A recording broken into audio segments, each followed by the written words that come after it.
Assalamualaikum warahmatullahi wabarakatuh. Perkenalkan, saya Ganandra Josinvas Ramadhani Putra Haryanto dan teman saya Abdusi Salam. Pada kesempatan kali ini, kami membuat video ini demi memenuhi tugas mata kuliah Sistem Informasi Berbasis Objek. Pada tugas ini, kami membuat sebuah aplikasi konsol jam dunia menggunakan metode OOP. OOP atau Object Oriented Programming merupakan sebuah paradigma pemrograman yang berfokus pada objek sebagai dasar pengelolaan data dan fungsionalitas. Di dalam OOP sendiri terdapat 3 konsep dasar, yakni kelas, objek, serta atribut dan metode. Adapun kelas yakni blueprint untuk membuat objek, kemudian objek merupakan instansi dari kelas, lalu atribut dan metode adalah data dan fungsi yang mendeskripsikan objek. Nah, salah satu implementasi dari kelas objek, atribut, dan metode dari source code aplikasi kami yakni seperti berikut.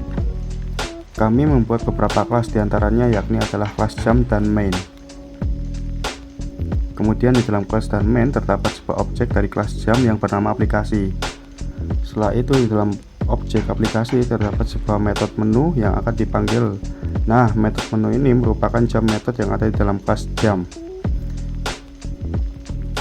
Selanjutnya, OOP memiliki 4 pilar, yakni encapsulation, abstraction, inheritance, dan polymorphism. Adapun encapsulation yakni menyembunyikan data agar tidak diakses secara langsung. Di dalam source code kami menggunakan keyword protected untuk membatasi akses dan juga teknik hashing untuk mengubah kata sandi yang tersimpan dalam database.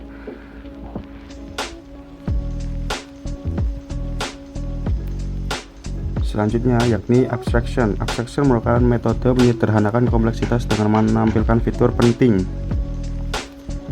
Di dalam source code kami menggunakan kelas fungsi sebagai abstrak, kelas yang berisi atribut dan metode penting yang akan digunakan oleh kelas jam. Kemudian inheritance yakni sebuah pewarisan sifat dari satu kelas ke kelas lain, dan ditandai dengan keyword extend pada subclass. Contohnya seperti berikut.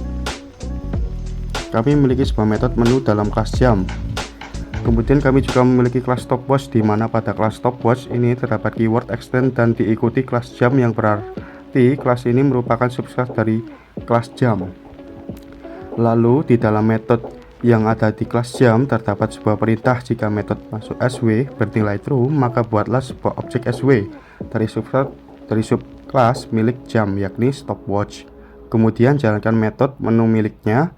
Jadi hasilnya nanti yang dijalankan yang metode menu yang ada di dalam kelas stopwatch. Yang terakhir yakni polymorphism. Polymorphism adalah kemampuan objek untuk memiliki banyak bentuk. Polymorphism dibagi menjadi 2, yakni overriding dan overloading. Namun pada source kami hanya menggunakan overriding. Overriding biasanya akan ditandai dengan keyword override. Ataupun implementasinya yakni seperti berikut. Di dalam kelas jam terdapat sebuah metode menu, kemudian di dalam kelas stopwatch yang merupakan subclass dari jam juga memiliki metode menu. Itu artinya kelas stopwatch sedang menimpa metode menu yang ada di kelas jam dengan menu yang dimilikinya. Hal ini dibuktikan dengan adanya keyword override sebagai penanda, sehingga ketika terdapat objek dari stopwatch yang merupakan subclass dari jam, maka ketika metode menu dipanggil, yang akan dijalankan yakni metode menu yang ada di kelas stopwatch seperti pada contoh bagian inheritance tadi. Setelah ini kami akan menampilkan video demo dari aplikasi kami.